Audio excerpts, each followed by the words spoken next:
নমস্কার বন্ধুরা, আশা করি সবাই ভালো আছো। আমার চ্যানেলে সবাইকে স্বাগত জানাই। দাদার ওখানে গিয়ে একদিন ঘুরতে বেরিয়েছিলাম, আর আমাদের বাড়ি থেকে বেরোনোয় লেট হওয়ার জন্য ট্রেন ছুটে গিয়েছিল। তার জন্য আবার আমাদের বাসে উঠতে হয়েছিল। আর দেখো, আমার মনা কি সুন্দর ঘুমিয়ে পড়েছিল।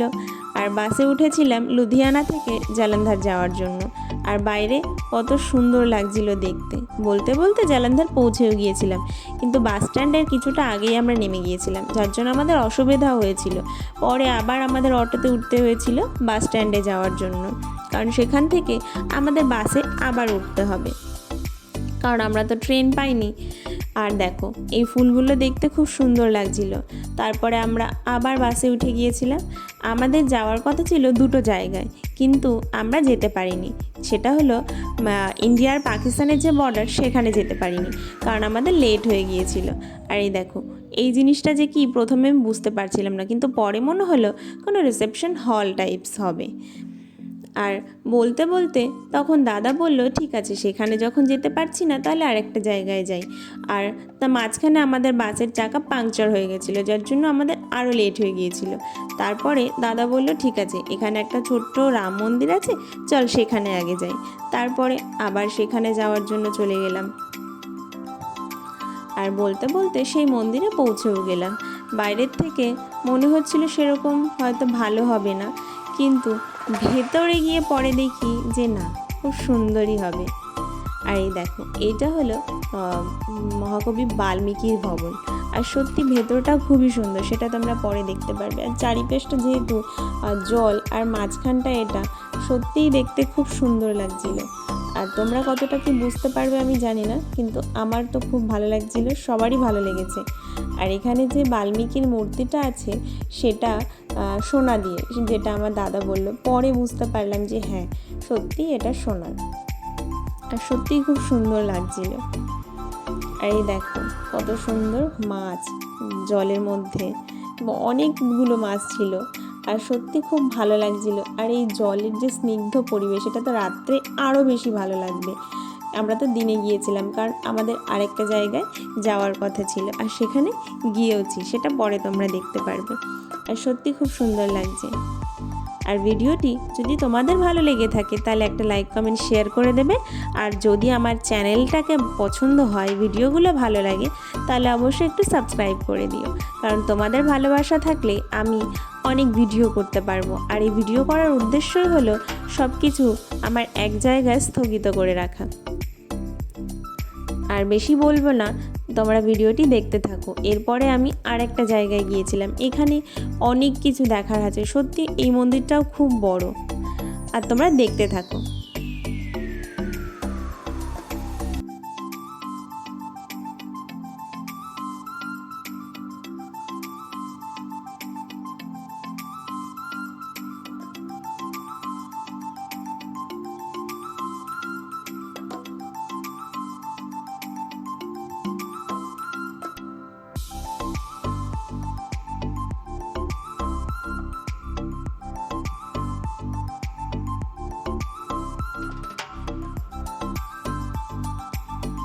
আর এখানে দেখার মতো অনেক কিছু আছে, অনেক জায়গায়।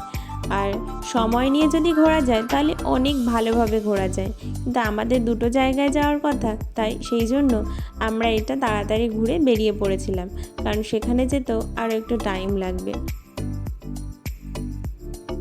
তারপরে দেখো, কত সুন্দর সব মূর্তিগুলো বসানো আছে, ঠাকুরগুলো দেখতে খুব সুন্দর লাগছিল।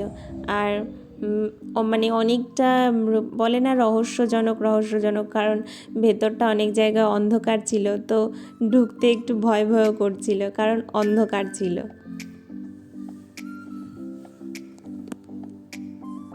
ওই দেখো, একটা গুহার মতন করে মনে হচ্ছিল।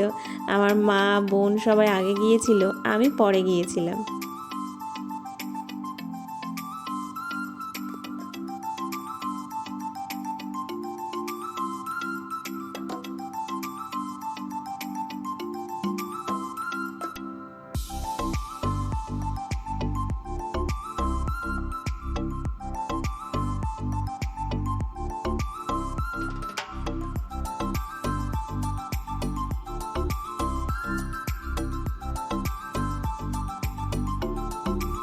তারপর আমাদের ওখান থেকে বেরিয়ে যাওয়ার সময় হয়ে যাচ্ছিল। তারপর আমি আর বোন, বৌদি, মা সবাই আস্তে আস্তে বেরিয়ে যাচ্ছিলাম, কারণ আমাদের আরেকটা জায়গায় যেতে হবে। আর সত্যি তোমাদের কার কার ভালো লেগেছে এই ভিডিওটি বলবে কিন্তু। আর এই দেখো, বলতে বলতে আমরা চলে এসেছি অমৃতসরের গোল্ডেন টেম্পলে, যেখানে যাওয়ার খুব ইচ্ছে ছিল। আর এই জায়গাটি দেখো কত সুন্দর লাগছিল, মানে যেখানে তাকাবে সেখানেই সুন্দর, মন্দিরের যেখানে। আর এটা মনে হচ্ছিল যে পাঞ্জাবে আছি না কোথাও অন্য কোথাও আছি, সেটা মনে হচ্ছিল চারিদিকটা দেখে, সেটা তোমরাও বুঝতে পারবে।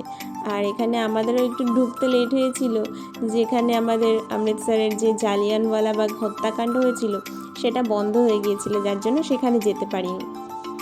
আবার আমরা চলে যাচ্ছিলাম মন্দিরের দিকে, কারণ ওখান থেকে কিছুটা হাঁটতে হয়েছিল মন্দির যেতে গেলে। আর পাশের দোকানগুলো এত জাঁকজমক করে সাজানো, যাতে দেখে সবার চোখ ধাঁধিয়ে যাচ্ছে। আর বলতে বলতে আমরা মন্দিরের সামনে চলে এসেছিলাম। আর এখানে সত্যি এতটা নির্মল পরিবেশ, এতটা ভালো, প্রত্যেকটা মানুষ পায়ে জল দিয়ে হাত মুখ ধুয়ে যাচ্ছে। একটা ছোট বাচ্চাকেও সেটা করে যেতে হবে, যেটা আমার দাদা মনাকে না করে নিয়ে যাচ্ছিল, পরে তাকেও করিয়ে নিয়ে যেতে হয়েছে। আর দেখো, ঢুকেই মতলব মন শান্তি হয়ে গেছিলো, এতটা ভালো লাগছে, সেটা তোমরা দেখেই বুঝতে পারবে। বাস দেখো, এখানে কিছু বলার নেই।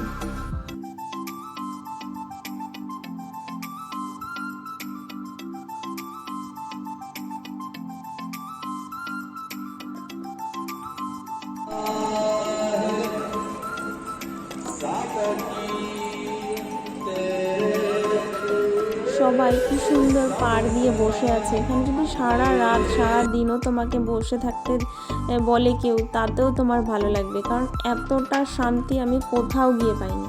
তারপরে আমরা চলে গিয়েছিলাম খাবার জায়গায়, কারণ রাত হয়ে গিয়েছিল। আর এখানে প্রত্যেকটা সময় মানুষ ফ্রিতে খাওয়া দাওয়া পাচ্ছে। আর দেখো কত কত মানুষ খেতে বসেছে, আর সবাই বিনা পারিশ্রমিকে এত সেবা করে যাচ্ছে যে দেখলেই মন ভরে যাচ্ছে। আর এখানের একটা নিয়ম ছিল যে মাথার থেকে কাপড় সরানো যাবে না। আর খেতে দিয়েছিল অনেক কিছু, আমরা খাওয়া দাওয়া করে আবার বসে পড়েছিলাম। আর সত্যি খুব ভালো লাগছিল, যা ভাষায় বলে প্রকাশ করা যাবে না। আর তোমরা যদি চাও এখানে গিয়ে একবার ঘুরে এসে দেখো যে আমি সত্যি বলছি কি মিথ্যে বলছি, কারণ প্রত্যেকটা জিনিস ভালো লাগছিল। আর দেখো সবাই কত সুন্দর, রাত 2:30 বাজে তখন সবাই এইভাবে বসে আছে, কেউ শুয়ে আছে। আমাদের যেহেতু রাত্রেবেলায় ট্রেন ছিল, সেই জন্য আমরা ওখান থেকে রাত্রে বেরিয়ে পড়েছিলাম। আর দেখো তখনও কত সুন্দর সেখানে দেখতে লাগছে। আর রাত্রেবেলায় সবাই মিলে কি সুন্দর একসাথে হাতে হাতে কাজ করছে, জায়গাটা পরিষ্কার করছে, তো সেটা দেখতে খুবই ভালো লাগছিল। তারপর আমরা বেরিয়ে পড়লাম স্টেশনে। আর কেমন লেগেছে অবশ্যই ভিডিওটি জানাবে।